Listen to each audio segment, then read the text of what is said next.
My name is Victoria Hanchin, and I'm a holistic psychotherapist who has been a private practitioner here with my own practice in Pittsburgh for about 30 years or so. And for the last 5 years, I've been taking a deep dive into brain neuroscience and discovering about the wonderful neuroplasticity of the brain. Have you been hearing of that term, neuroplasticity? It basically just means science has discovered that our brains are capable of repairing, growing, and changing across our entire lifespan, from birth until death. Just continue to grow and develop with each and every experience we have.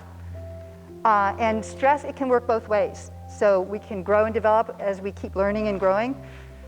And excessive stress, especially, the bad kind of stress, we have good stress that helps us perk up and pay attention. And then there's stress that we just get through and our body relaxes and resets. And then there's excessive stress, which is the kind where the hits just come so fast that the body and the brain can't relax, repair, and reset to get the brain repair done that needs to happen ongoing. And so that can affect the brain as well. And the good news is that it's all repairable if we especially know what to do.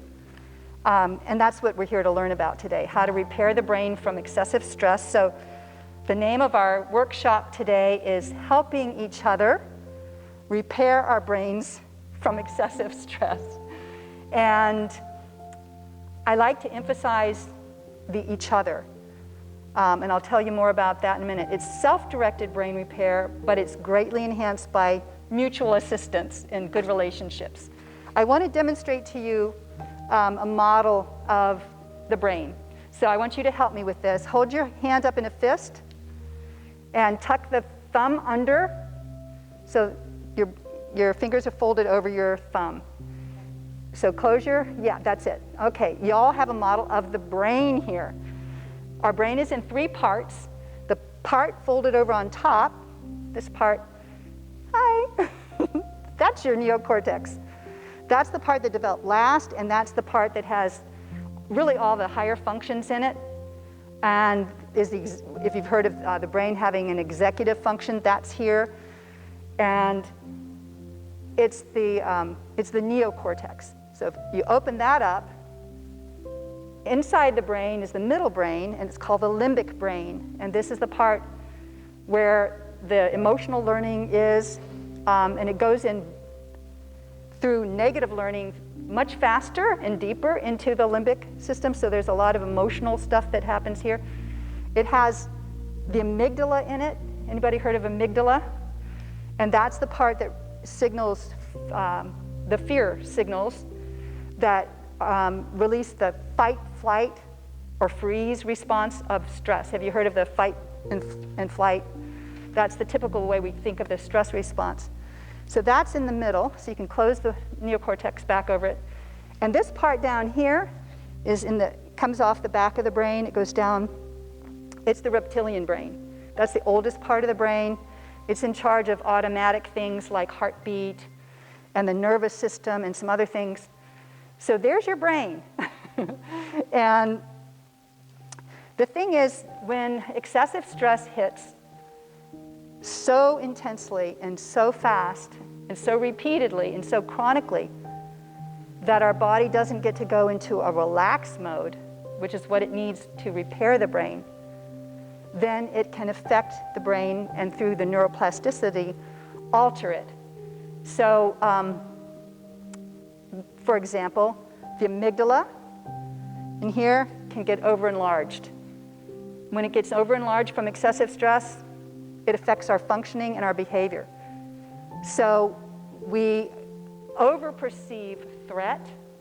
We even misperceive threat when it's not there. And we overreact to threat. Now, if you look around at what's happening under COVID, which we're obviously still dealing with, and look at the kind of behaviors that we've seen in the media and so forth, you see a lot what looks like overreaction, hostility, violence, irritability, mistrust, all kinds of intensified things. That's really what gets stimulated more and more and more in the fight-flight mode and under excessive stress. So the good news is that all this stress really is repairable. You do have to intervene when stress is at a level of extreme like we've had it under the pandemic. And there are estimates that under normal conditions of life, for every hit of stress that's disruptive, we need 3 positive feeling states to sort of repair the brain from that, to reset the brain from that.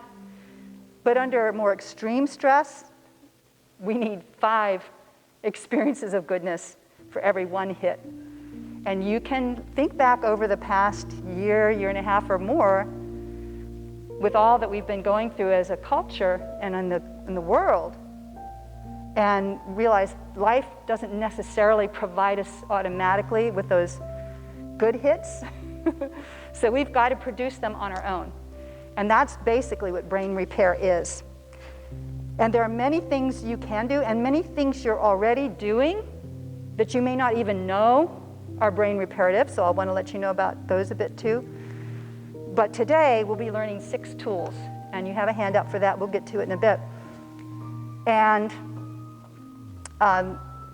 these are tools that you can just go to and really keep in mind this sort of ratio to keep repairing your brain. What the brain needs most to repair is safety, meaning physical safety, but also relational safety. Because we're relational beings. We are mammals. And mammals need social groups to grow, develop, and thrive. So we belong to several kinds of groups, families, communities, our religious groups, our schools and work settings, and we need those places to be safe, and we need them to be positive. The other thing the brain really needs to repair is positive feeling states, because that's what signals the brain under stress that it's safe to relax. And when the brain is under fight and flight, all the neurochemistry of the brain drains for emergency, and the brain cannot repair. It's like an off-on switch. If the fight-flight response is an emergency survival stuff is on, brain repair switches off. So you can imagine over time, with all the hits of stress continuing so fast that we may not be able to settle down and relax and feel like there's enough positive feeling states going on, that it can start causing the amygdala to enlarge. And another thing that happens is the neocortex can shrink. The higher brain function part of our brain can shrink. So those are just some of the ways the brain will change under stress, but we can change it so that it gets to repair. It's going to take choice, remembering and doing it on purpose. I just want to mention that your stress is not just personal. You feel it very personally, but we are actually embedded in layers and levels of stress. So COVID is an example. For these year and a half, 20 months, look at the chaos, look at the uncertainty. The brain loves predictability. Nothing has been predictable, right? The brain loves, safety. Nothing has felt so safe. And information is confusing. The brain doesn't like ambivalence. It likes, in fight, flight mode, it wants black and white thinking. So it wants that clarity. We've been put to the test, and we've got not just personal stress, but then there's social stress. We've seen social upheaval. We've seen hate crimes. We've seen all kinds of stuff. There's the national and political, and you can probably have your own stories about how much that has felt disruptive over these periods of time, especially in this country. Many countries are going through upheavals of political challenges to democracy, and so there's all that. So that's the national and political. There's the international, because the terrorism and what happens in the world of the whole global pandemic and how all that's faring very much affects us personally.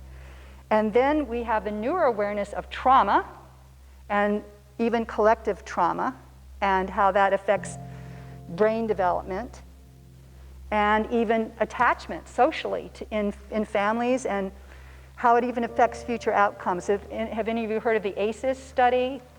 It stands for Adverse Childhood Experiences Study, and they're starting to look at childhood when there's been majorly disruptive kinds of experiences, which might include things like family alcoholism,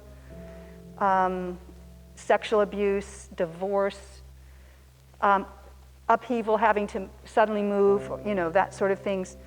If there's a lot of hits of childhood stress, it actually can affect the developing brain and even a sense of safe attachment, because it's this relational safety factor that's always going on. And so then we add to that, climate crisis now. That's a global. And we know that that's a legitimate, there's even a term being coined of climate anxiety. So we're being hit, and we're surrounded by all these layers of stress. And yes, the news can cause your body to register a flight-fight response. Just like, hearing somebody, trying to break in at your house. So these things are all wrapped around us simultaneously. And then, to just get a little bit personal with you, I discovered there's a seventh level of stress that I'm gonna call medical stress, medical trauma, and simultaneous with the COVID pandemic, I was going through personally a medical crisis that I called my medical free fall that I went through, and it involved a condition that actually began to impair my body's stress response. That's called limbic system impairment. And part of my prescription for recovery included using a brain retraining protocol called dynamic neural retraining system, developed by Annie Hopper, that's excellent and brilliant, and which also validated the 5 years of research I had been doing in brain neuroscience. And I've been using it all. So this dynamic neural brain retraining system also, by the way, I want to mention, is good for certain medical conditions that are very difficult to treat, and it's also good for COVID long haul. It really helps. That's a limbic system scrambling kind of thing sometimes, the COVID long haul. And some of this brain retraining helps with that. So if you want to ask me questions about that afterwards, feel free. You can do that. So I just want to let you know, I'm not just giving you a bunch of information. I'm really in this brain retraining boat with you and making it real. I've been really, really relying on it and really using it. And it's very impressive how it helps. So my intention today is that we just really have fun together, learning these tools, and that you come to use them like what I call daily brain hygiene. Like you would be brushing your teeth. You would use these tools for good brain hygiene. And that you would help each other remember to do it, even in your families, or even pass it on to friends and coworkers, because you can see how everybody's struggling. I was just talking to a neighbor today, and he told me that He's now on a Holter monitor, and I started to show him some of these tools on the spot, on the sidewalk. So they're really easy, and you can pass them on. And I call it, each one teach one. Or even show and tell. Anybody have show and tell in kindergarten growing up? That was always my favorite. And so you can even just feel like it's a show and tell, like, look what I learned, and so that sort of thing. It's just the cool thing is when you're repairing your brain with these tools, there's a ripple effect.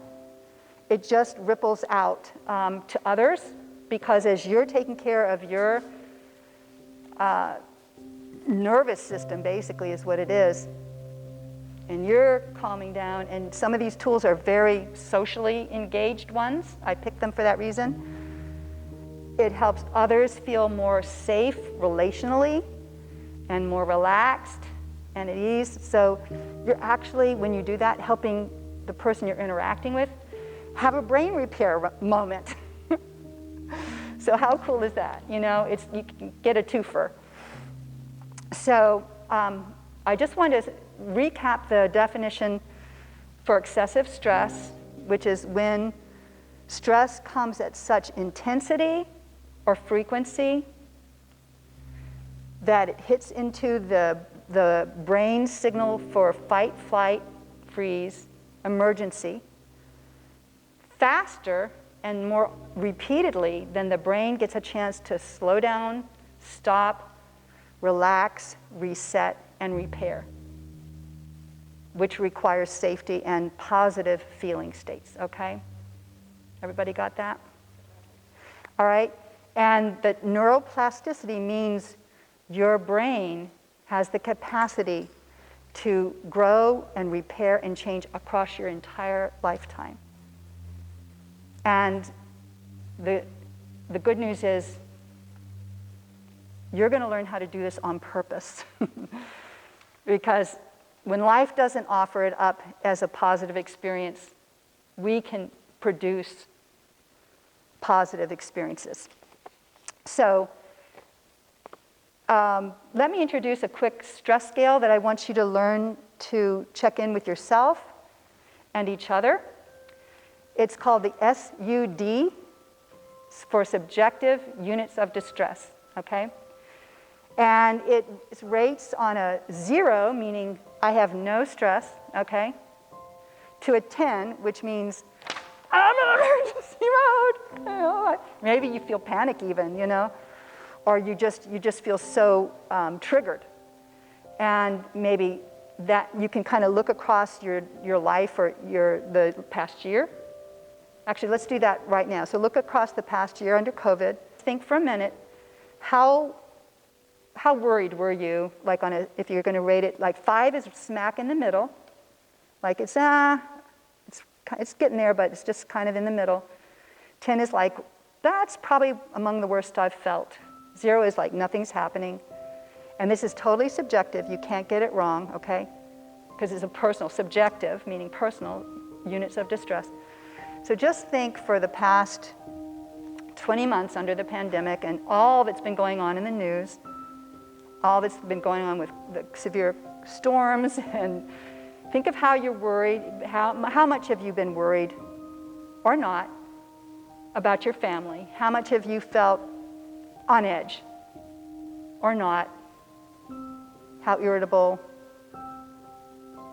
How much have you been worrying about the future? These sorts of things, okay? Don't overthink it, just come up with a number. Everybody have a number? Everybody good?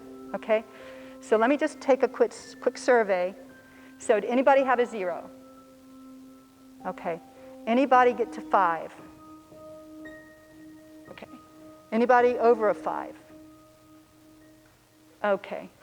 So keep your hands up if you had over a 5. 5 or over. Okay, so that's about everybody. So at a 5, that's when your brain starts registering some of the stress neurochemistry, okay? And then at a 10, there's a lot of stress neurochemistry. of the kind that you want to, well, actually you want to begin using these tools anytime there's an unsettled moment. But when you're really getting to the higher end of the scale, that's when you want to double down, okay? So you can check in with yourself on a day-to-day basis like that. Like, how is it today for me? Or you can check with one another. Hey, how was your day? On a scale of 0 to 10, where were you today? We can do that with each other, okay? Hey, I want you to know there's really good news all in this too. The research on brain neuroscience has also included the discovery, the confirmation that our brains are also wired for enlightenment. How about that? In the research, what they mean by enlightenment are experiences that are reported as awe, A-W-E, awe, like peak experiences, and experiences of oneness, where you just, like sometimes in nature, you might just feel looking at the beauty, just this sense of wonder, or looking at a baby, just this sense of absolute bliss and joy, or these kinds of experiences that just take you into this higher state. And so our brain is wired for these peak experiences. However, in the last 20 months, probably not that many people have had the opportunity to have those kind of experiences, since survival needs are the brain's priority. So we have, remember this, we've got the 2 lower brains to the 1 higher brain. We're wired for survival, and that will always take precedence. 24/7, our brains are scanning for that. So our brain also has a negativity bias that I mentioned, that in the limbic system, the learning goes in faster and deeper through the negative. And so the brain is always looking for what's wrong. This is what we do. It's not your fault. It's wired that way.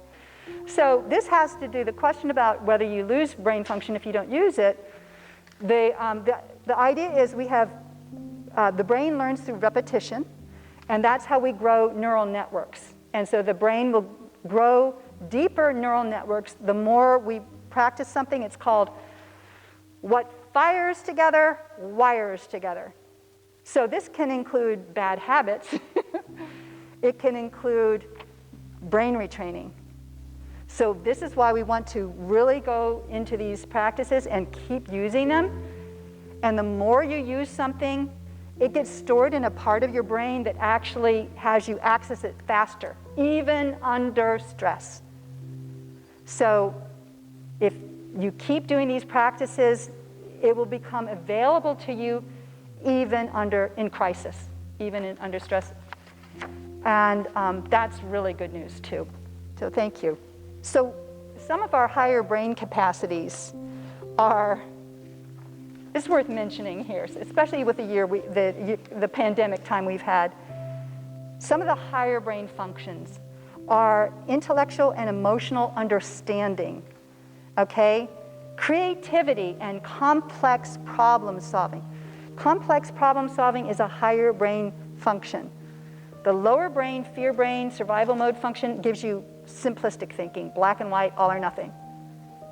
Some of our big decisions might be getting made politically at that level if our leaders are in their survival modes, We have to think about how do we get up to the higher brain. So we've got self-reflection is a higher brain capacity. Empathy.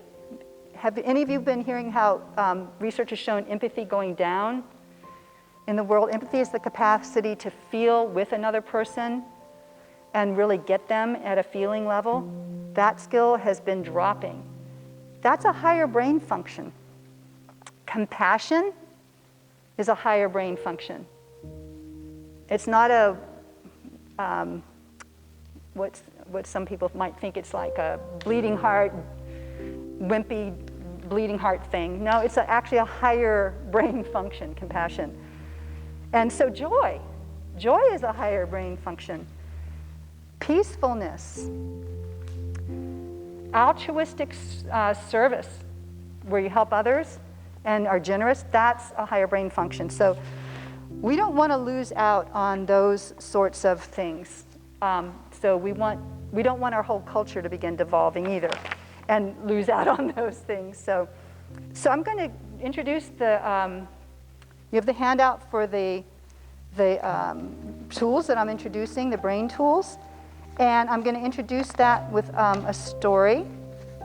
The story is called The Fear Wolf or the Love Wolf. And it's an indigenous story about a grandfather sitting with a grandchild. And this grandfather has just, and the child, they've just witnessed their village being destroyed. And people they love being killed. And they're sitting back looking at the ruins of their village. And the grandfather is kind of clutching his heart, and the grandchild is sitting there, and the grandfather's saying, you know, it just feels like there are two wolves inside my heart fighting. And one of these wolves is the fear wolf. And this fear wolf is absolutely wild with anger and resentment and just wants retaliation, and is filled with hate. And this other wolf is the love wolf, and this wolf is filled with loving compassion and kindness and care, and just feels like they're fighting, just fighting inside my heart. And the grandchild goes, oh, grandfather, which wolf is going to win the fight? And the grandfather says, whichever one I feed. Yeah. So what we pay attention to, we energize and magnify. We know that, for instance, the shooter here at the synagogue in our Jewish community was on hate sites for hours and hours every day.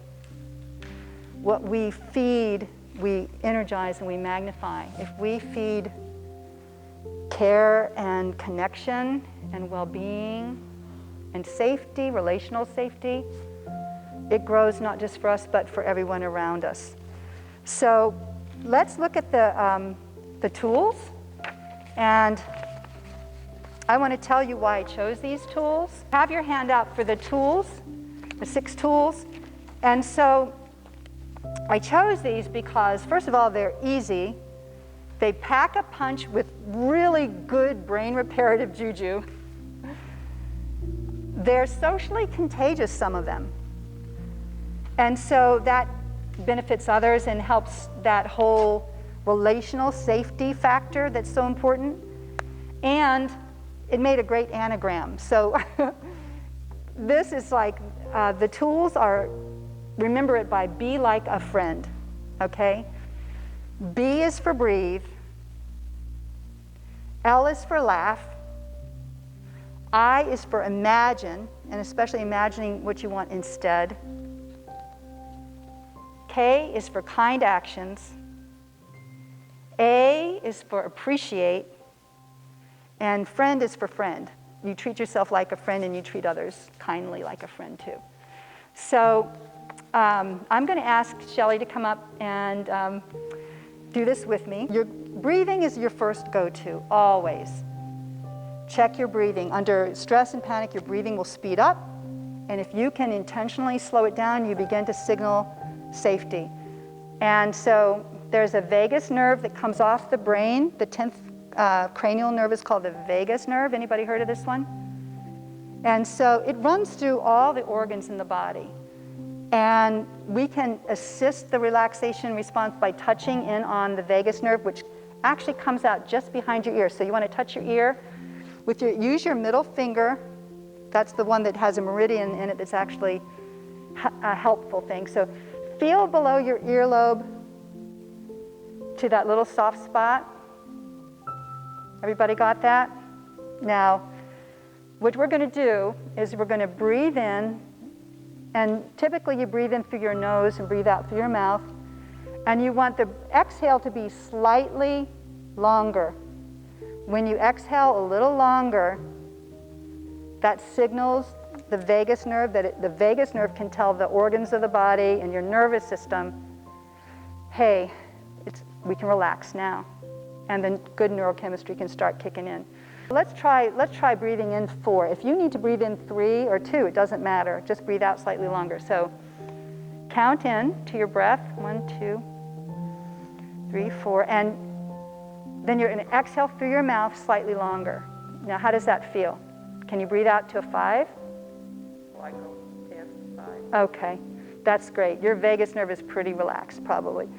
I want to emphasize your breathing needs to be from the diaphragm, which means when you breathe in, your belly kind of expands like a balloon, and when you exhale, it kind of compresses. If you're breathing up here, it's shallow breathing, and that can actually induce panic because your body isn't getting enough oxygen. That's why the breathing is so first step.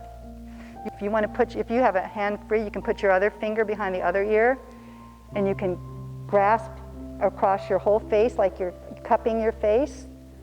Just like that. When you sit like that with your hands on your elbows out, and you just put your fingers behind your ears, you're doing this posture called the Peacemaker. And it's calming the vagus nerve. So now go ahead and add your breathing. The next one is laughter. Laughter generates neurochemistry that kind of wipes out the stress neurochemistry, actually. You cannot be in a fear state and laugh at the same time.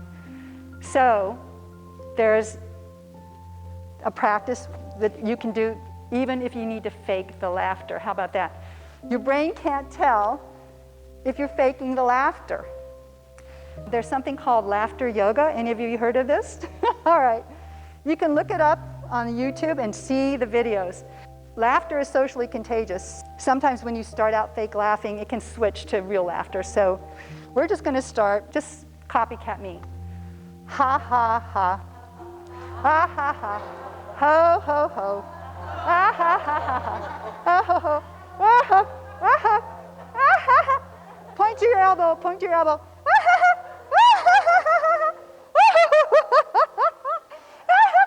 Point to your knees.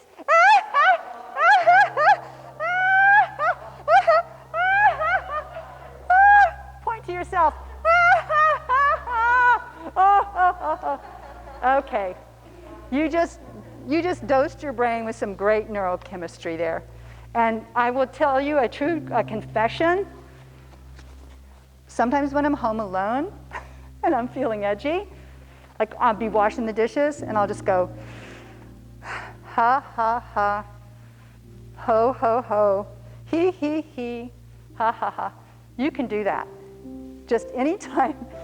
In driving the car in traffic, somebody cuts you off, you just go, ha, ha, ha, ha, ha, ha, ha. Right? Sometimes if you're just feeling irritable for no reason, whatever, you can tickle yourself. That's a great one. Look up the YouTube. You'll see some really fun things. So the next one, I have Shelley back. So this one is imagine. We did BLI. When you're stressed about something that is about, like maybe you're looking ahead at something stressful that's going to happen at school or at work or with your family, and you're nervous about it, you can tell you're nervous about it and you can go, I don't want to feel this way. So what do I want to feel instead? Think of a situation that you are not looking forward to. You don't have to say what it is. When you get in touch with whatever it is you don't want about it, like, ooh, this could go bad or something, Ooh, this could go sour. I don't want it to be like that. And you know you're nervous. Think of a memory that has you feel the opposite. Like, what do you want to feel instead? So that's imagine instead. And so if something is making you nervous, you might want to feel calm or peaceful. Would that work for you for this? Yes. Okay. Can you tell me a memory that for you represents a cherished experience you had when you felt so peaceful and so calm? It used to be going to the beach when I was younger and I lived near the shore. Now it's going outside into nature and just playing in the dirt, seeing the flowers, just going out and feeling the sun and a nice breeze on me. Okay, perfect. How many people have favorite memories of nature? You know, this is an excellent choice to use because sometimes if you pick a memory that has another person in it, and on a particular day you might be a little out of sorts with them, it might not have clean neurochemistry if you use that memory. So think of something in nature is always good. Sometimes you can think of a pet, that you love hugging a pet, a sunset, the ocean waves, that sort of thing. So think of can you say what your memory is now again? It's on being anywhere in nature? Pretty much anywhere in nature. And what you're saying, pets, is I love walking and seeing all the people walking and all the dogs. And there's a cat that lives in one of the houses there, and I see that cat outside. And the cat came to me. So I love petting the cat. All right. So you want to focus in on something as specific as possible, because what we're going to do next with it is so you want to just focus on the cat outside? Sure. Okay. So you're going to now imagine this in as much detail as you can. So what does it feel like to be seeing the cat and petting the cat? It's that purring. I'm purring along with the cat. Oh. Oh. So are you petting the cat? Well, I'm headbutting the cat. Oh. I'm not necessarily touching the cat, Yeah. but there is definite contact. And is the cat looking back at you? Oh, yeah. Okay, so you can imagine that cat, you can see that cat looking right back at you. You can hear the purring, right? You want to use all your senses. What does it sound like? You've got the sound. What does it look like? You've got the visual. What does it feel like? Well, you know what it's like to pet a cat, so you could just add that into your memory. It can be a fake memory. If you can't find a real one you'd like, make up one. or edit. I'm the cat lady without the cats at this point. So you have good memories with that. But you can edit the memory and add in stuff if you want. Just make it vivid. If there's a taste, include taste, how it feels in terms of the emotion. So what feeling state does it give you? Peace. Calmness. All right, so now just go into that memory. Touch your heart because you're focusing on your heart. And you're just going to breathe into your heart and cherish that memory. Relive it in every detail possible. Do that for about 2 or 3 minutes. You just do that internally. And when you're at home and doing this, you'll just do that internally. And this is a great way to fall asleep. Anybody have trouble sleeping sometimes, falling asleep? This is a perfect time to do that. You just think of your memory. It gives you peace. Sometimes peace and calm, a feeling of support, a feeling of just pure beauty or love. So you can vary the memory, have a list of your favorite memories. The next one is kind actions. We want to do these kind acts on purpose. When we do, it activates, your brain has what's called a care circuit. And it releases a highly brain reparative chemistry called oxytocin. Anybody heard of that one? That's usually called the tendon befriend or the hug in love chemical. Women experience it when they're breastfeeding, so it's just a really brain reparative one. When you do kind acts, you're not only activating your care circuit, but because I'm doing a kind act and I'm sharing it with you, your brain and your nervous system are responding to me, and your system is starting to relax, and so it's a twofer. I know that I'm helping my brain, and I'm helping her brain and body. So we can walk around in the world doing these kind acts, repairing our brain, and just effortlessly, simultaneously, just because of the ripple effect, be helping others feel safer and more connected with that relational safety, and have a moment of brain repair for them too. The kind acts seem effortless and meaningless, but they're not. Even just opening a door for someone, even the smiles, even the compliments, like looking for something. I love your garden.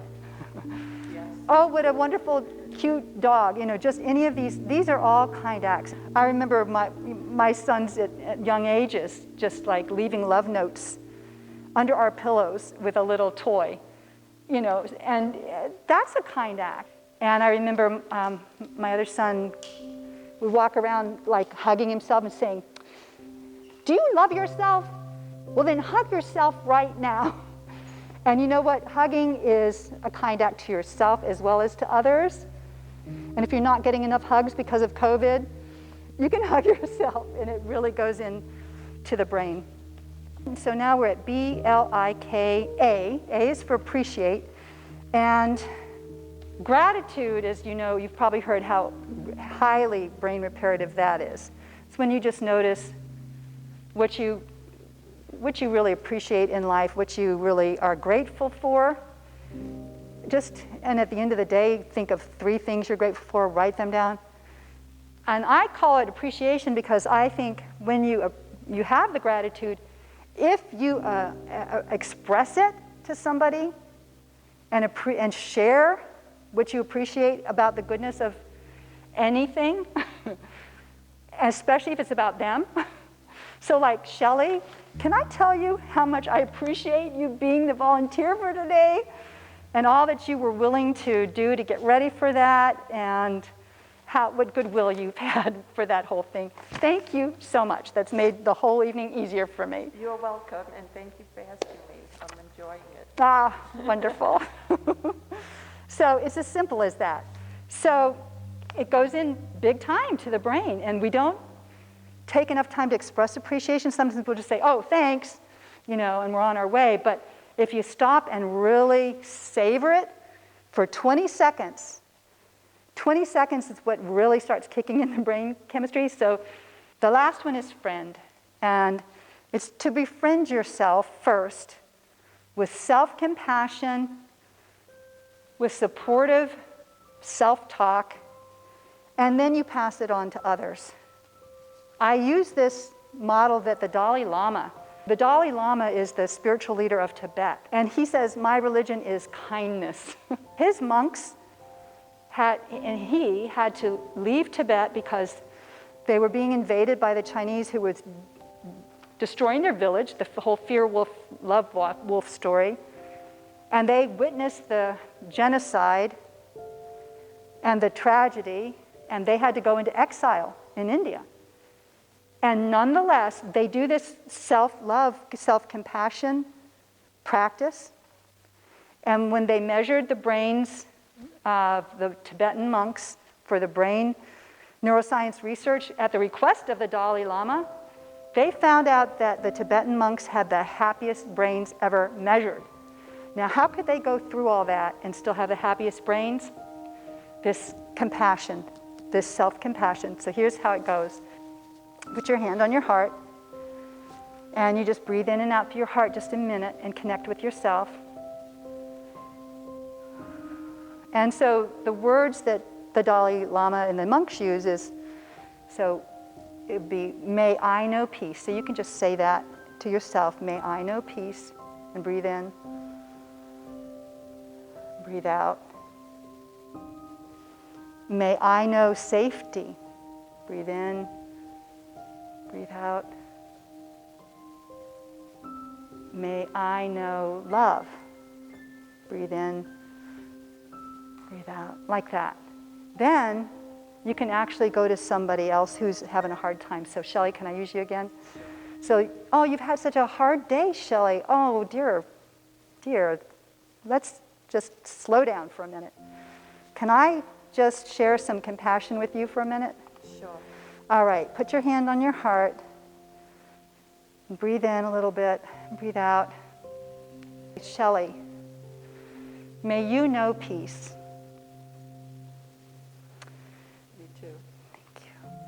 May you know safety. You as well. Thank you. May you know love. All around.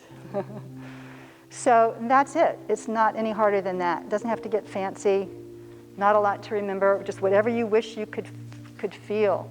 Give it to yourself first, and then if there's been a hard time in the family and everybody's on edge or at odds, you can do that together in the family and just say, all right, we went through a hard time with this. Let's give each other some compassion. And I think really everybody under COVID, however their behavior looks, because we know now that a lot of it can be coming from the limbic brain being triggered, everybody deserves compassion. With the compassion practice, you can use that in a public setting when you see something happening that's making you anxious. You can stop and say, may I know peace, breathe, and you can send it out to the agitator or troublemaker and just in your own thoughts say, and may you know peace. Because when you're feeling judgment and resentment and blame, it's not going out to that other person, it's going in here to your brain first.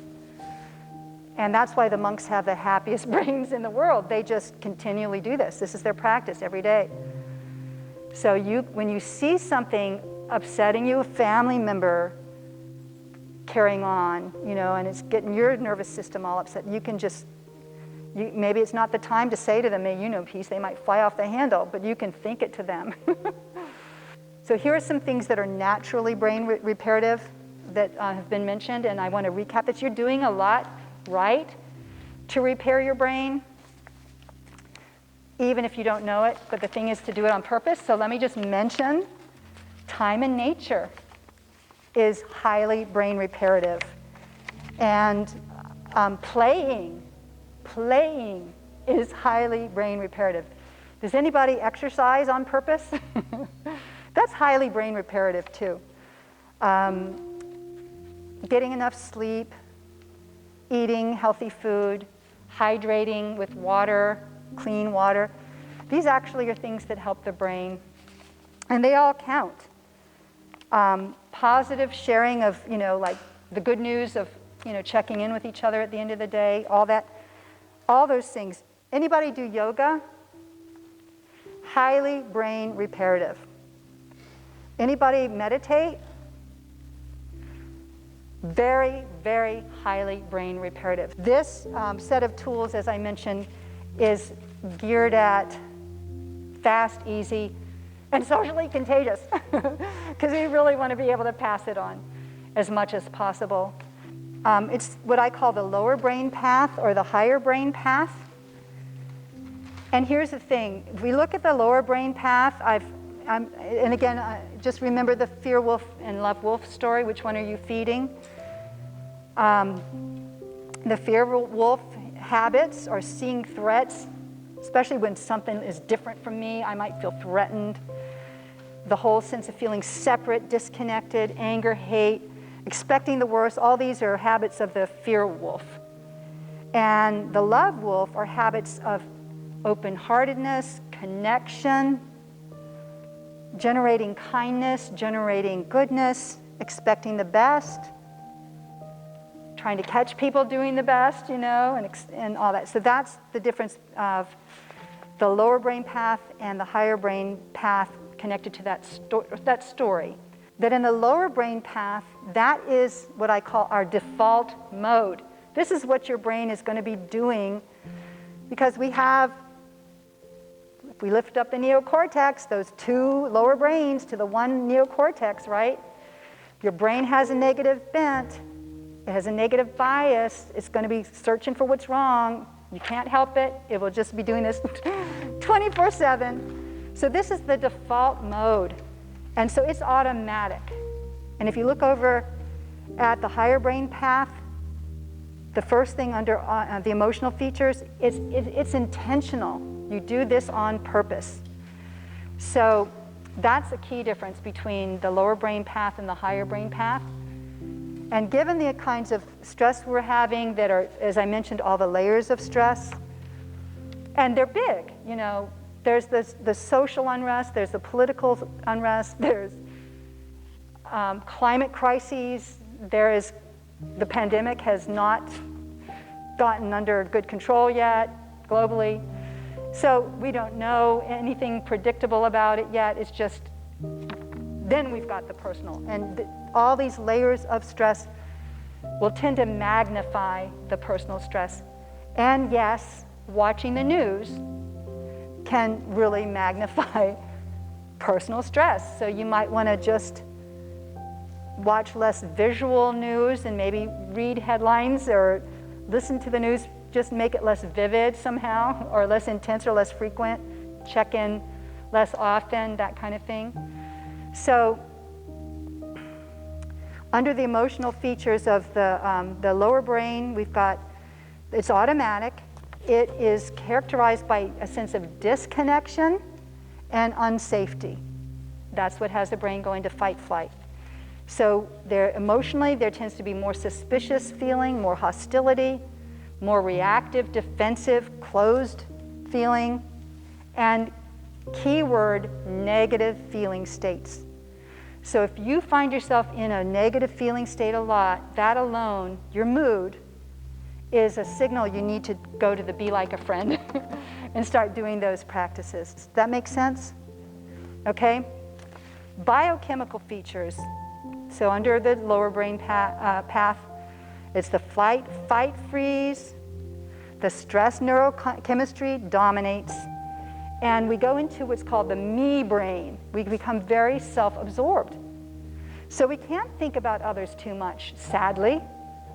It drains the neurochemistry from the higher brain functions because all those resources are now being used for emergency survival.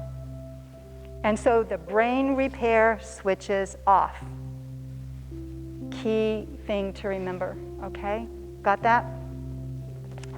So the social features are social contagion of negative feeling states.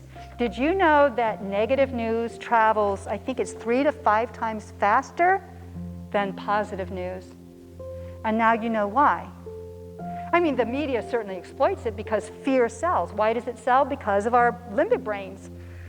You know, we're always watching for threat. We can't help it. It's just how the default mode is. So that's going to be the priority, all that fear stuff. So the brain repair will switch off while the emergency mode switches on. So the social features under the lower brain path, social contagion of negative feeling states, and this disrupts your energy and those of others around you, like the grocery store kind of, you know, or when you're riding a bus and a fight breaks out on the bus, oh, you better believe everybody's nervous system. Oh, this is what I wanted to remember earlier. So our nervous systems are reading one another all the time for cues of relational safety. How do we tell? It's an unconscious thing. Guess what? That vagus nerve is working hard to send signals. It's reading. My nervous system is reading your nervous system. I'm looking at your eyes, so thank heavens we don't have to cover our eyes. When we see the eyes crinkle up in a smile, that's a signal of safety. Guess what? With these masks, we're actually having to look into each other's eyes a lot more. That actually is a good thing. So what else are we looking for? We're looking for voice tone. If I'm all upset and I'm talking really fast, that's a signal of unsafety, right? Because we will speed up, get louder and more intense. So we're listening for voice tone and speed. So if you want to help yourself calm down and others calm down, guess what? You can talk softer and slower, and that'll be a signal, even if you're having a fight with your beloved. You can tuck your finger there and slow down your speech and lower your voice tone. So this is how our nervous systems are constantly reading one another. How else? I'm watching your gestures. If you're like this, That doesn't feel very open and approachable or welcoming.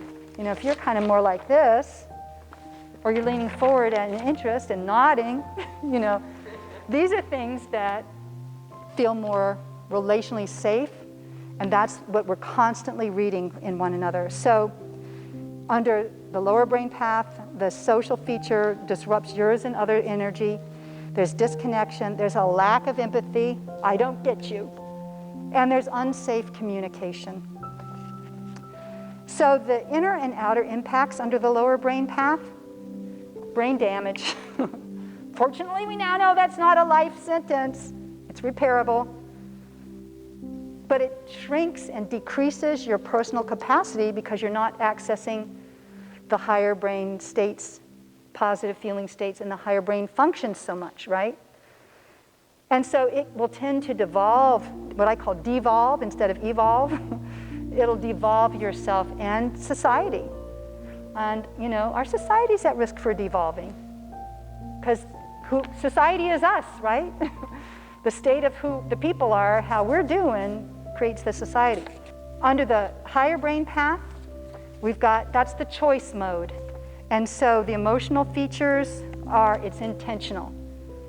It promotes interconnection and safety. It's curious and welcoming instead of suspicious and hostile. So it's creative, intentional, open-hearted with positive feeling states predominating. And the biochemical features under the higher brain path, it's you get the chemistry of the stress survival mode to turn off. So guess what turns on? The brain repair chemistry turns on in the higher brain path, which is rest, reset, relax, and repair. And that's got to happen probably at a 5-to-1 ratio, remember, under intense stress, excessive stress as we've defined it. So then the we brain kicks in. Instead of the me brain, it's me, mine, and I can't think of anybody else's needs or anything.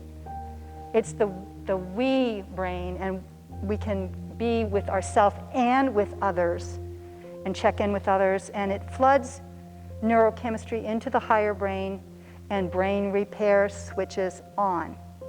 So that's the biochemical features of the higher brain path. And then we've got the social features of the higher brain path, which is positive social contagion. Yay! Because these are feeling states we need to have. Social contagion of positive feeling states. And this calms not only your, is that on somebody's phone or? So after that, let's put our finger behind our vagus nerve. All our systems just got put on high alert. And so it calms your and others' energies. There's connection, empathy, and safe communication. And in the inner and outer impacts, brain repair and growth happens. It increases your personal capacity, and it evolves yourself and society. This is a perfect example of when you want to do, let me show you a real quickie. When you get an alert like that, put your hand, so we just had a tornado alert right during our brain retraining session. How perfect. All right, so here's a bonus I hadn't planned to teach you. Put your hand on your forehead. When you get really kind of shocking news or you're really upset, the brain drains blood from your neocortex, remember the neocortex, down to the amygdala. And the amygdala can start firing. So you put your hand here, it brings blood back up to your neocortex. So put your other hand behind your head, and you're going to put it right here where the back of your skull kind of meets the top of your neck. And now you're going to just hold that for a minute, and you're going to breathe. You breathe in, like right now our breathing's probably a little faster than it was a few minutes ago. So find a breath that's comfortable and breathe in out slightly longer. And this brings the blood back to your higher brain. When people get shocking news, what do they do automatically? Oh my goodness, right?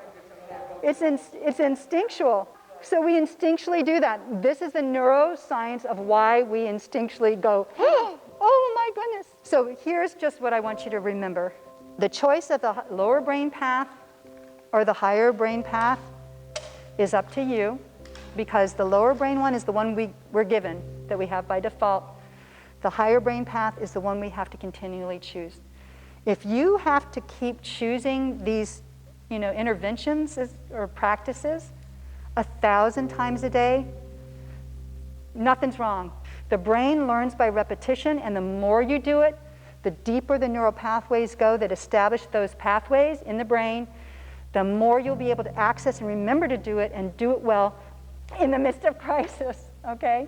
Our goal, since negative social contagion travels up to 5 times faster, our goal is to keep generating goodness at a ratio at 5 to 1 for every hit of negative. Try to get the 5 positive feeling states. And you can do that with these practices and some of the other ones that I mentioned that you're already doing. Just keep feeding the positive and keep feeding that love wolf. And so our goal is to be like a friend, first to yourself and then to others. And remember, when we're feeling, anger, judgment, blame, resentment towards another, our own brain and nervous system is feeling it first.